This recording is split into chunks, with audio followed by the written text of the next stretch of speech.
Hey, my name is Jerry Miller. Good afternoon to you. Thank you kindly for joining us. We're live in downtown Charlottesville from the Macklin Building on the I Love CVille Network on a show today presented by Dr. Wagner of Scott Wagner Integrated Medicine.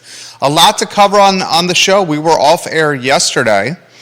One of the spaces in the Macklin Building that is under my purview is about to be remodeled. So Dr. Benegal Page, a dentist with over 40 years of experience, is retiring. And for the last 7, maybe 8 years, he has rented space from me. I inherited Dr. Page, the dentist, just a fantastic human being. When I purchased this space in the Macklin Building, he was a tenant from the previous the family I purchased the space from. And for the last 7 or 8 years, had a chance to get to know him. Just a fantastic human, Dr. Page, a pillar in the community, Dr. Page. But he's retiring, so we're soon, very shortly, going to remodel what is a 1,200. What's it? Roughly 1,200 square feet. Sure. 1,200 square foot dentist office. And the game plan with the dentist office here in downtown Charlottesville is to take the 1,200 square feet and to make 6 executive offices with an attached waiting room. I personally cover the cost of Ting fiber internet. I personally cover the cost of the electric, of the water, cleaning the common area. And we lock all the individual executive offices, have their own locks. And then there's a lock on the front door to the suite itself. So that's the project. I anticipate it's going to be a 30 to 45 day project. Time will tell. And I anticipate the project starting as early as Monday. Yesterday was the walkthrough of kind of what's on the horizon for us. All right, so it's Friday. A lot on the show. If you look at the screen, you'll see some of the headlines. If you could rotate the camera angles from a one shot to the studios, and then we'll weave you into the mix, Judah Witkower. Jamie Turner on Real Talk. He's one of the valued viewers and listeners of this network. He shared a link from Money Magazine, and Money Magazine did a study of the best states, or the states where it's now cheaper to build a brand new house than to buy a house. Interestingly, Virginia was on that list. The Commonwealth of Virginia, 1, 2, 3, 4th on the list. So of all 50 states in the free union, Money Magazine ranked the 10 where it was cheaper to build than buy something existing. Virginia ranked 4th on the list. The Delta, a $96,000 savings, Judah, on average, when you build from scratch versus buying something that's existing. $96,000. Before we take a deep dive on the topic, I want to caveat that this is the Commonwealth in totality. This is not Central Virginia or the Charlottesville area. This is Virginia in totality. Still an interesting talking point for the cocktail parties this weekend, for the family get-togethers, the backyard brouhahas. $96,000, J-Dubs, more affordable to build something than to buy something. Yet another reflection of how expensive the housing market is locally. And we talk about this on Wednesday's program, on Wednesday's program, 46% of buyers of real estate year to date have been cash buyers in the city of Charlottesville, 32% in Albemarle County. That's bananas right there. Yeah. The competition is fierce and flush. Where do you want to go? No doubt. I mean, that's crazy. I mean, it reminds me of during the height of the pandemic when it was, it was cheaper to buy a new car than to buy a used car. Yeah. I mean, when things start inverting, well, it's because they didn't have new cars. So as a result, it made because of supply chain issues, it made the used cars more expensive. But you're 100% right. That did happen. Yeah. I mean, I'm not saying they're the same thing. I'm just saying they remind me of each other. Also reminds me of things like the yield curve inverting, and it just seems like there's a lot of bat you know what crazy stuff going on these days. Post-COVID. Yeah, right now. Warrior AG, we'll get to the Princeton Review ranking. The Princeton Review ranking that has UVA, the number 2 university in America from a value standpoint. UVA gets another national award. Warrior AG sends us this link and then says that means housing gets more expensive locally as UVA gets more accolades and honors. We'll also talk the Richmond trend that's becoming popular, these mobile bars on wheels, and there's also a floating bar that's gained popularity in the city of Richmond. We'll talk about that on today's show, and we'll also talk Chesterfield County dropping the hammer on vape stores. We discussed on Wednesday that vape shops in Chesterfield County were experiencing headwinds, and those headwinds were associated with local government basically I'd say that's more than slapping. headwinds. That's enemy fire. I think you're right. That is enemy fire. Yeah. Limiting the hours that they can be in operation. I mean, that's the most egregious. And Some of the others are idiotic, but somewhat understandable. Like, I get not wanting them to be near schools, even though there's no real logic behind it. But limiting their hours, especially, I mean, it's the exact opposite. Why not limit their hours to non-school times? well, the interesting thing is, one of the owners of Richmond's largest vape, CBD, and hemp business, he's the guy that owns the Culture chain. Culture, for years, had a shop here in Charlottesville on the UVA corner. They sold glass. He's got a string of these locations, including some in Chesterfield County. He spoke Wednesday evening before the Board of Supervisors in Chesterfield made this decision, and he said, we're the folks that you actually want selling this product because we're the ones that have the strict regulation, and we vet what we sell because it's our ASS on the line here. This is our entire business. The ones that are selling counterfeit or the ones that don't have the certificates of authenticity or the ones that are selling to minors are often the convenience stores that are doing it and not the vape shops. If you're just tuning into the program, Chesterfield County has limited what vape shops can do. They are now limited from 8 a.m. to 8 p.m. hours of operation. They cannot be within 2,000 linear square feet of schools, and they cannot open within 2,000 linear square feet of another vape shop. And maybe even more egregious than that, Chesterfield County government now gets to approve whether vape shops can open in the future. The folks that are already open now in Chesterfield County get grandfathered claused in. Yeah. So they have a huge market advantage there. They're also grandfathered into how close they are to schools and other businesses. In competition. I don't think the time, though. Yeah, I don't think the hours will get... Not the hours are not grandfather claused in. Yeah. But the government in Chesterfield County can now approve or disapprove whether vape shops open or not. Did you hear that, ladies and gentlemen? Chesterfield County is not that far from Charlottesville. Yeah. Okay?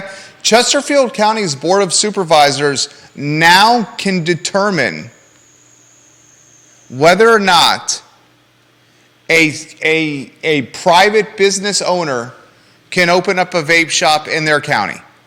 And then they restrict them to certain zoning districts. New stores, if approved, are limited to commercial zoning districts C3, C4, and C5. And they need to get special permission from the Board of Supervisors to operate by requesting and receiving a conditional use permit. Future stores that want to have on-site consumption lounges, like, you could go to a cigar lounge and smoke the cigar. You want to do that, vape in Chesterfield County? That's C5 zoning. That's another kind of special permit. We said we were not surprised that all these vape shops were popping up around Chesterfield County, around Charlottesville, around Albemarle County, because they're the retail business model that need one team member to operate. It's not labor intensive. It's selling products that don't spoil. They don't go bad. So from an overhead standpoint, you need a pretty good location so your customers can get there, and you need one employee to run the business, and that's it. That's why they're popping up. These vape shops are taking advantage of retail locations that were featuring businesses that were otherwise labor intensive or cost of goods heavy, and they failed. So now the vape shops are coming in and picking them up. I was reading this morning, the Bed Bath & Beyond stores, Yeah. they're all starting to close, okay? The one locally is going to close soon. The prediction, the macro prediction of what the Bed Bath & Beyond stores is going to turn into, Walgreens and CVS, they're getting into the doctor's office business to vertically integrate with their pharmacies. They expect a lot of doctor's offices owned by Walgreens and CVS in these Bed Bath & Beyonds. Another trend to follow that with the Bed Bath & Beyonds, this 30,000 square feet is much more well taken care of than the square feet left by Sears and Kmart. Sears and Kmart, they did a very poor job of taking care of the real estate that they were in. So that's why you see a lot of Sears and Kmarts as shells or still like hanging around, lingering empty as ghost towns, Sears and Kmarts. The expectation with Bed Bath & Beyond by experts and insiders is very different. Bed Bath & Beyond took care of these locations. You look at the one at Barracks Road, it's been taken care of. Very different than what Kmart looked like at the end over across from Stonefield, or what Sears looked like at the end at Fashion Square Mall. The Bed Bath & Beyond in Barracks Road is taken care of. So the expectation is new businesses with the Bed Bath & Beyond empty shells will be able to go in right away and to get business going. Whatever's going to replace these Bed Bath & Beyonds are going to be able to come in with a much shorter empty cycle with the Bed Bath & Beyonds because they've taken care of the units better. Barracks is pristine. I don't know, you haven't been there. Have you ever been to that location? No, but they're still open, right? Still open. I mean, isn't that a little pristine. bit different than like Sears and Kmart, when they were closing, they stopped taking care of the building. They stopped. You looked at, do you guys remember the Kmart when Little Caesars was operating out of there, the months before it was closing? You went into this location and it gave you the feel that the store not only had been like raided, but like it just gave you the creeps. They did not structurally take care of the building. Bed Bath & Beyond, very different. Time's going to tell. Time's going to tell. But the local government getting into private business, that gives me the willies.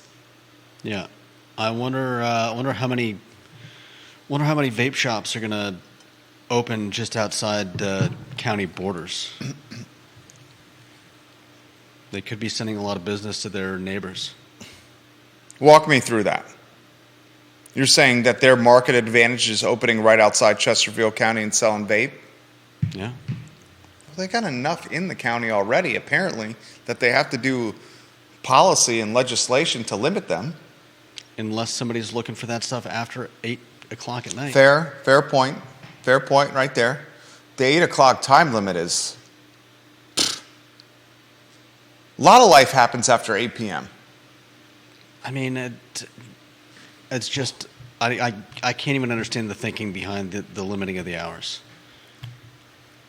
It just comes across as draconian and overly just heavy-handed. Yeah, like it smacks of like we're doing this because we can. There you go. Well said. Well said. I agree 100%. Vanessa Parkhill, what's up, and welcome to the program.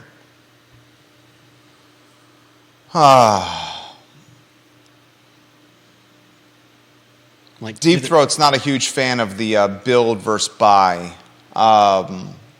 money magazine, cheaper to build than to buy analysis. He says no adjustment to mix of sales to match it to like for like. He also says the build cost seems awfully low. I was taken aback by it, especially since with what we're doing with the advertising agency, we represent some folks in the building space, and it ain't cheap to build something these days. Maybe more of a reflection of how expensive the existing is, And we talked on Wednesday how such a large percentage of buyers are utilizing cash. I had a couple of loan officers reach out to me, and they said, yes, they're using cash, and make sure we're rotating the right lower thirds. I had a couple loan officers reach out to me, and they said, yes, they're buying these houses with cash, but very soon thereafter, they're coming to us, and they're taking a financing vehicle, and they're getting that money back. They're just using the cash in Charlottesville and Albemarle County to win the deal, and then they jump back into a loan.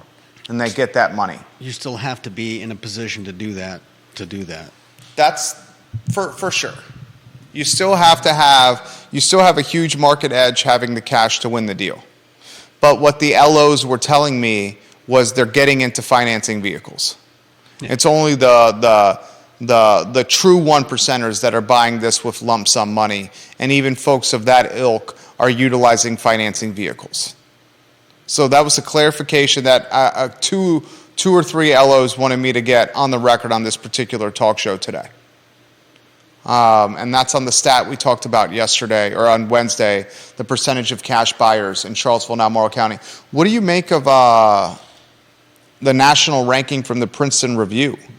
Number 2 best value public university, Princeton Review, University of Virginia. Yet another national ranking, yet more prestige and pedigree for UVA. Should we tell them to stop writing about us? I mean, is it gotten to the point where we're like, stop ranking us nationally? I mean, we used to love it, didn't we? I mean, I'm using we in the royal sense. We. 15 years ago, 20 years ago, Princeton Review, UVA, number 2 in the national rankings, would be 6 p.m., NBC 29, Daily Progress, lead of all the media. Now we're like, please, dear God, stop doing this. Fame is a dangerous thing. Continues to get more competitive to get into this school as the national awards roll in. People seeing the very prestigious Princeton Review, seeing that UVA is number 2 nationally best public university, best value. I care less about the effect on UVA than I do about the effect on the city. Of course. Because UVA will always take care of UVA. 100%. But when you started getting national accolades like this, it's just going to make the student body even more competitive.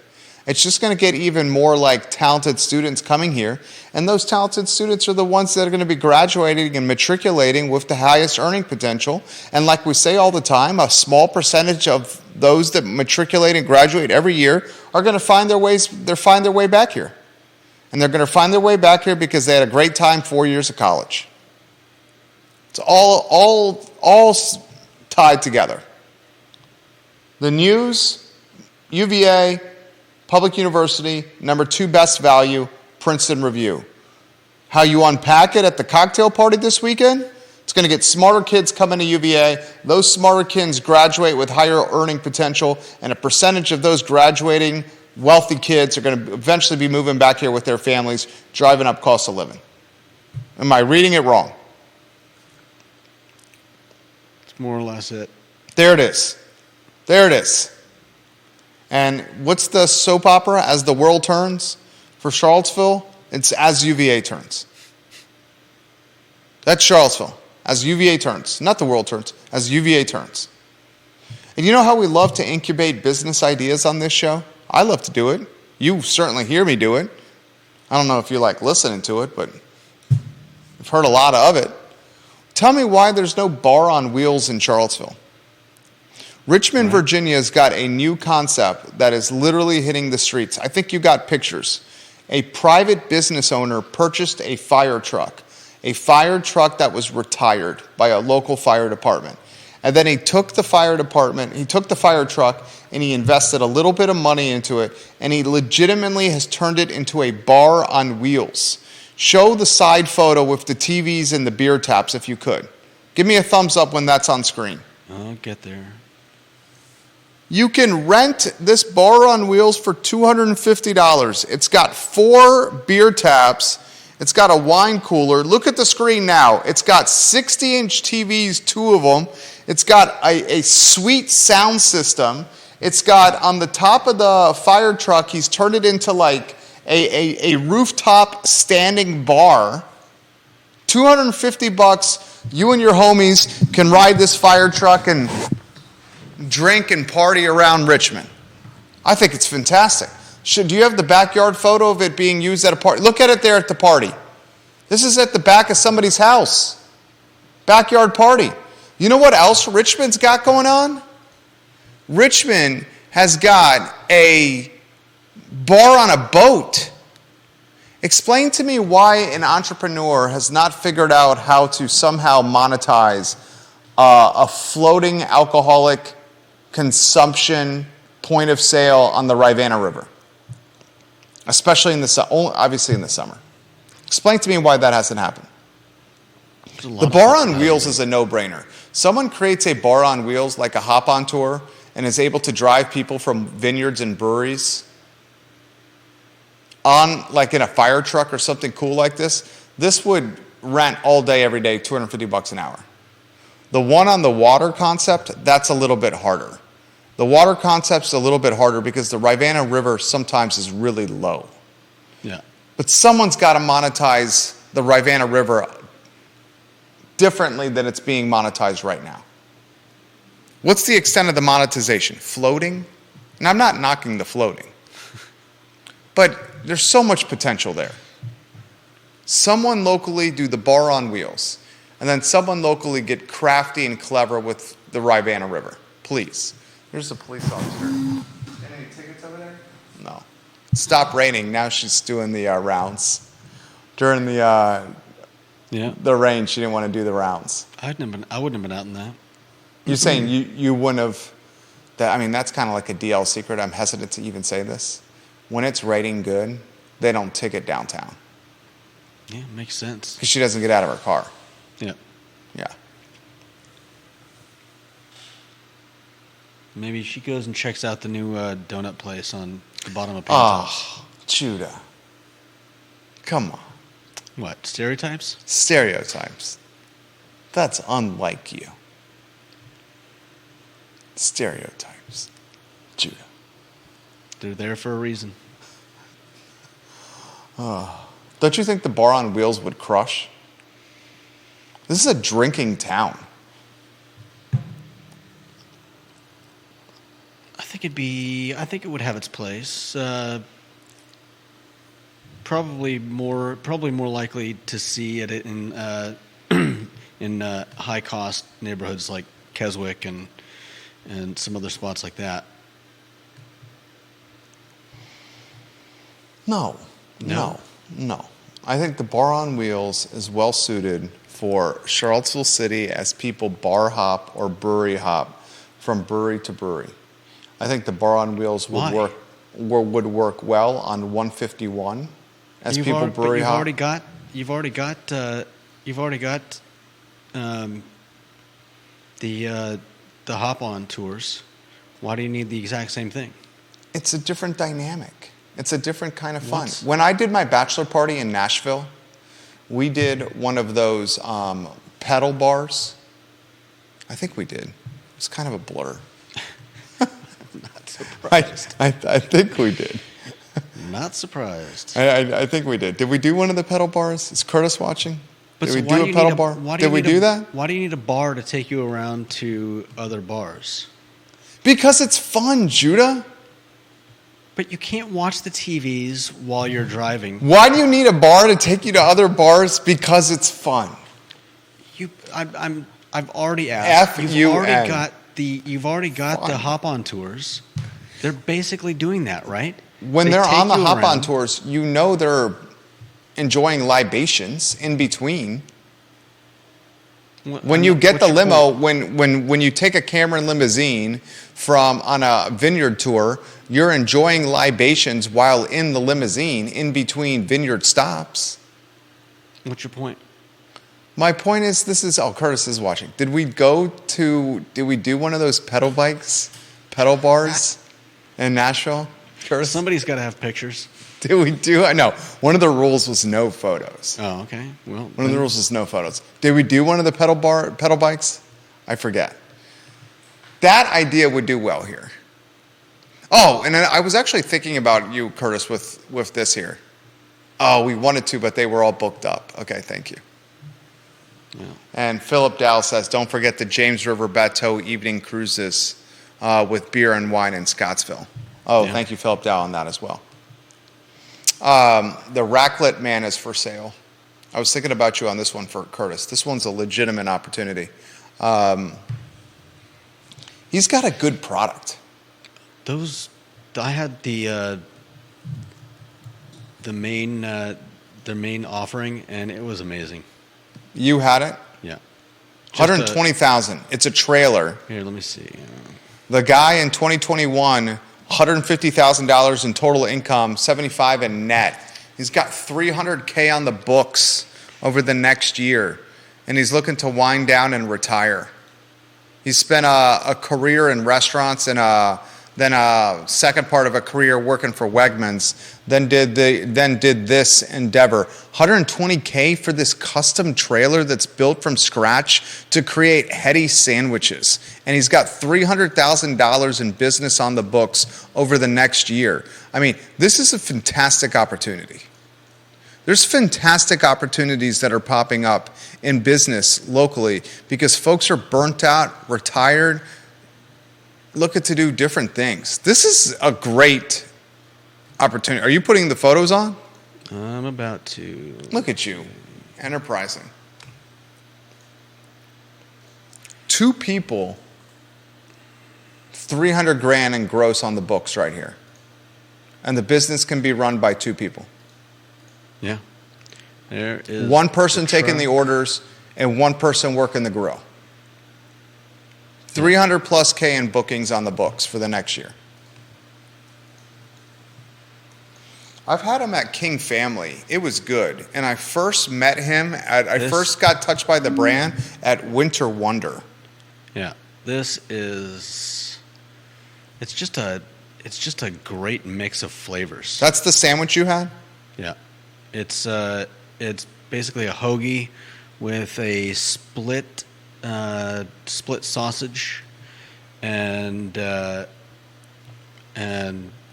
roasted peppers and onions topped with cheese, and it's amazing. $120,000 asking price for this business.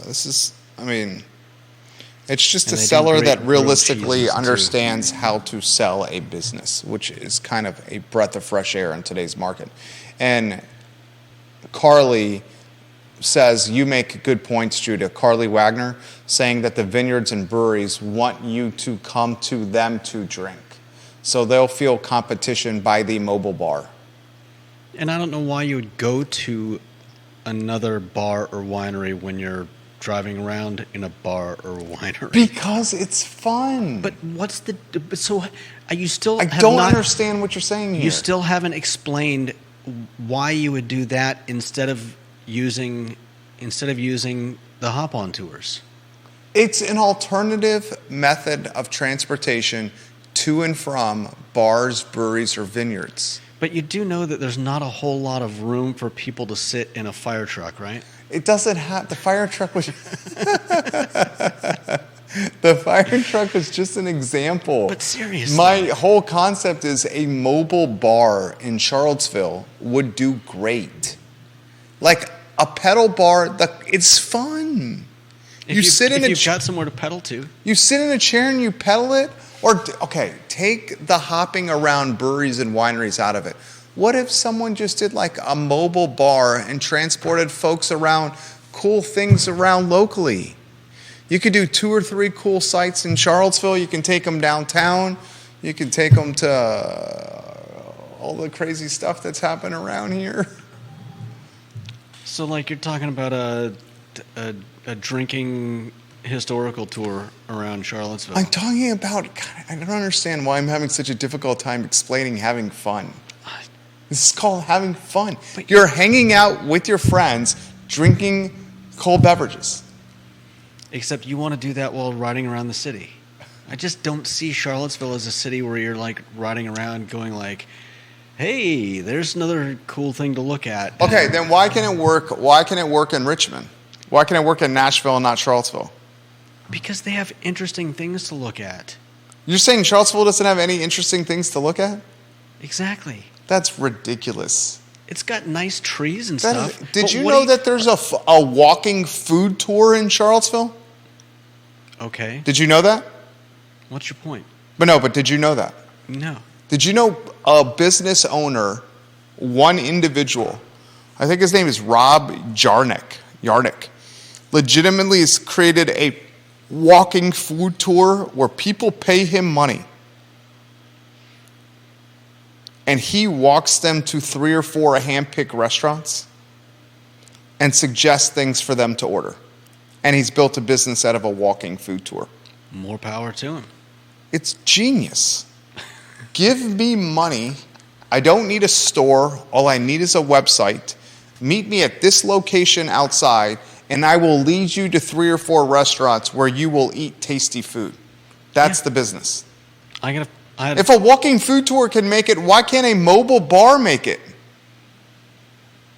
I never said it couldn't, but... Curtis is watching the program. He says, it's all of the above, C Shaver. Is it a bar that you ride on, or is it a bar that you rent for events like a food truck? All the above. And I'm bringing up the fire truck not as the example for Charlottesville. I'm bringing up the fire truck as an example of a mobile bar could work here. Vanessa Parkhill from Earlysville says, mobile bar, yes. Adult birthday parties could rent this, right? Bring the bar to the party instead of taking the party to the bar. Perfect. Right. What? Dude, ladies' night. Girls, 8, 12 girls get together and pedal a mobile bar around town as folks holler and they wave to them. It would be fun. A mobile bar. What's a mobile bar cost to buy? I literally have no idea. $100,000? How much is a mobile bar? A mobile pedal bar? Mobile pedal bar cost. Google's an amazing thing. It's definitely not going to be $100,000. I'm literally looking at Alibaba. Would I trust buying something from Alibaba? I don't think I could trust buying. Can I say that? Should I be able to buy something from Alibaba or no? What do you mean, should you be able to buy something? Would you buy something from Alibaba now? I would not buy something from Alibaba, would you? Alibaba's got them listed for $22K. 22 G's for a mobile pedal bar. Told you it wouldn't be $100,000. Okay. 22K. It's got one of them for 15 passengers. It's $12,000. 12 grand? I mean, 12 grand is not that much money to start a business. Obviously, one of the biggest costs for the mobile pedal bar is going to be the insurance. I would imagine the insurance is extremely expensive. Especially in Charlottesville. Why? Especially Charlottesville. Because of all the terrible drivers. Oh, that was a joke. That was a zing on Charlottesville drivers. Maybe a joke, maybe not so much a joke. With every joke, there's a kernel of truth. Yeah. I mean, 20 grand all in, and you get a mobile bar. I know, that is one of the I Caramba Curtis's challenges here, pedaling this thing up the hills. And if you remember, viewers and listeners, do you guys remember when, what was the thing called? That would be rough. Curtis, you're going to have to help me with this phrase here. What's it? It's a method of transportation seen in Asian countries where you have a guy pedaling and there's folks sitting in the back. What is it called? Like a tuk-tuk? No. No. What's it called? But you don't know what it's called, so... No, I would know the word if it came up. Oh, okay. Pedicabs? Yeah, Charlottesville had pedicabs. But it was, what is the Asian term for this? Where it's like a driver and folks sitting in the back and they pedal? Charlottesville had this. What was this called? They had this business for a while. It was while I was in college. And the drivers of these things on Friday and Saturday nights, rickshaw, Juan Sarmiento, yes. Juan Sarmiento. Thank you, Juan Sarmiento. It's very, very ironic that the king of transportation came up with the term rickshaw. Juan Sarmiento, you are the man. There was a rickshaw business in Charlottesville. Those are more like bikes than vehicles. And that's what I said. I said it was a guy pedaling with people sitting in the back. Okay, yeah. Rickshaw. Should we put up an image of a rickshaw for the viewers and listeners? Let's Here's my point. Charlottesville had a rickshaw business, and it was on Thursday and Friday and Saturday nights, and it took people between the corner, West Main, and the downtown mall. And dude, these guys that were pedaling the rickshaws with 1, 2, or 3 people in the back, they had calves the size of like the columns of Monticello to be able to get with 2 or 3 people in the back of a rickshaw, and you're pedaling them. And I don't think these rickshaws have speeds. Aren't they 1-speed bikes, Curtis? To be able to get these rickshaws from the UVA corner to the downtown mall, they were dying, sweating like an unsavory lady in church, these rickshaw drivers. Are you showing the rickshaw on screen? I'm getting a picture. Wouldn't it be easier to pedal the mobile bar with 15, like a girls' day, 15 girls or 12 girls pedaling the mobile bar versus the rickshaw peddler, 1 peddler versus 15? Isn't the mobile bar easier to navigate around town because you have more people doing the pedaling? Is that proper thinking, or is that not proper thinking? I'm genuinely have that question. Is the mobile bar easier to get around a hilly environment because more people, I understand it's heavier than the rickshaw, but more people are pedaling. You have more hamsters as opposed to just 1 hamster. I've got to imagine the mobile bar is easier to pedal. If you did a mobile bar just down West Main Street, this would be the path of the mobile bar. You meet at the UVA corner, you go down West Main Street, around the downtown mall where you're going Water Street, around the downtown mall, into Belmont, back up Market Street, up Preston, back to the UVA corner. That could be your loop. Oh, you got a rickshaw on screen. That guy's legs are the girth of oak trees. Nah. Yes. His legs are wider than your torso. The designated driver would be, I don't see the mobile bar being rented without an employee of the business being a part of the business. Well, of course not. Well, Vanessa's asking, does the mobile bar require you to have a designated driver? I think that there's always a driver, there's always an employee of the business tied to the mobile bar. Yeah, definitely. And I'm looking on screen here, doing some basic research. A lot of these mobile bars are also supplemented by engines, small engines. That makes sense. That complement the pedaling. So even a little bit of giddy up from a small engine tied to the mobile bar is going to help when 12 people are pedaling. There you go. Look at that on screen. You're telling me, is that on screen? Can you put that on screen? The pedal pub, is that on screen right now? What are you looking at? Okay, is it still on screen? Why have a 10-second delay? Yeah, it's on screen. Look at the screen. That would kill it in Charlottesville. Yeah. That would run someone 25 grand, I bet you. But again, I mean, dude, I'm not saying you're wrong. Such Stop. a poo-pooer. What are you? I can't even talk without you can talk. freaking I'm sorry. Just My only emotional. question is, where? I mean, are you just going to ride up and down West Main Street? I just gave you the loop. You can meet at the UVA corner. You could ride the mobile bar, the pedal pub, down West Main Street. You can take the pedal pub past where the Greyhound station was. You could go down Water Street. The mobile bar can stop at the local breweries.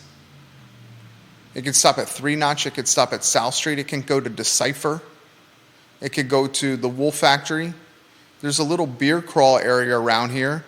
Hell, Devil's Backbone's opening up on West Main Street eventually. Ain't nobody going to be pedaling that thing at the end of the day. That's why it's got a motor, right? A lot of the mobile bars come equipped with the small engine to help complement the pedaling. I would not want to rely on a bunch of drunk people at the end of a long day of carting around frat bros and sorority sisses. I would do it. You'd be the driver? No. I wouldn't be the driver. Right. I would be You'd enjoying be the guy it. having fun. Scott Aaronworth, you could give a food tour of Charlottesville, undoubtedly. Undoubtedly. No doubt. All right. That's today's show. What'd you learn this week? Anything you learned? this week that you care to relay to the viewers and listeners? And we got to get to the Yiddish word of the day here. Deep Throat's watching now. Warrior AG wants me to highlight that his children continue to be late every morning to school for 4 straight months. My kids are late every morning. Now it's starting in the evening trip home. Also, the driver shortage will get a lot worse this year and will continue in a downward spiral until Albemarle County makes changes to its leadership and management within the transportation department. Good God. Can you imagine the parents and the kids still late to and from school? Rick Shaw, Dylan's Rule, thank you. He says, imagine that bar on wheels rolling into Belmont at 8 p.m. on Friday or Saturday night.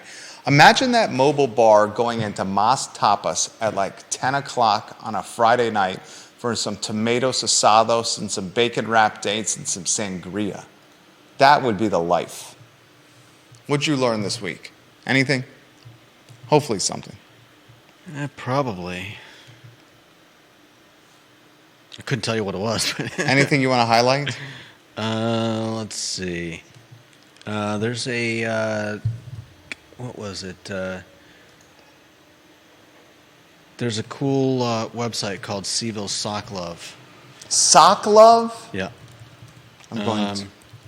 What's the website? I can't remember who I saw was... CVille Sock Love?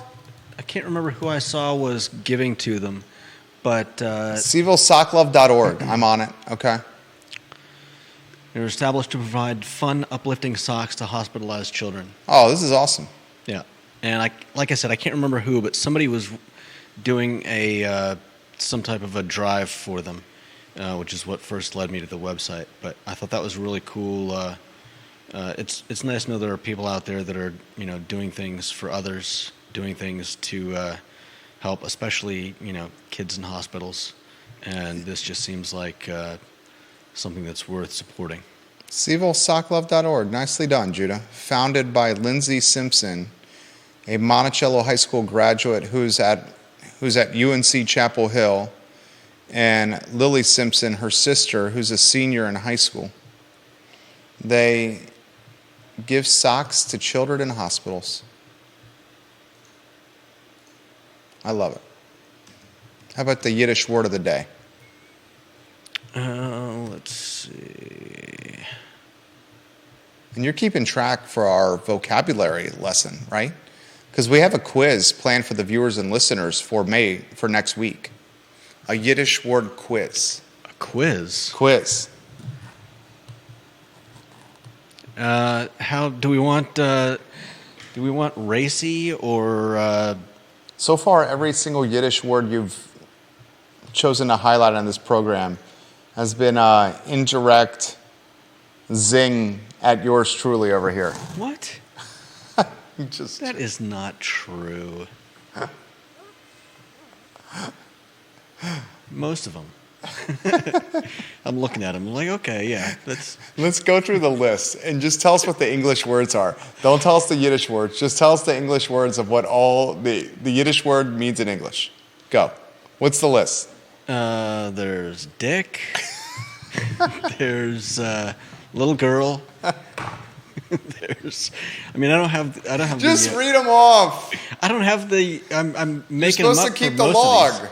I know, but I've only got the the explanations for the most recent ones. So then there's let's see, what was a fool, I guess, idiot. I'm not even sure what this one means. Yeah, I don't remember. Pins and needles, waiting.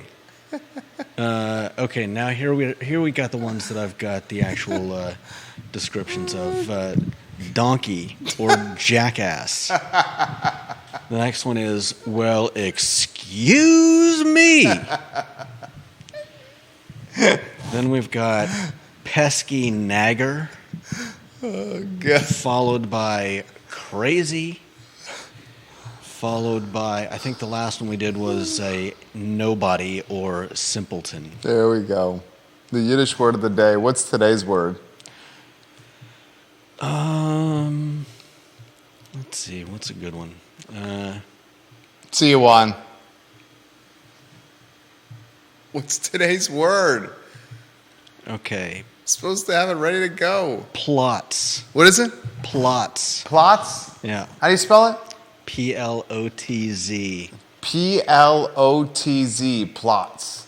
Yeah. What's a plots mean? Moron?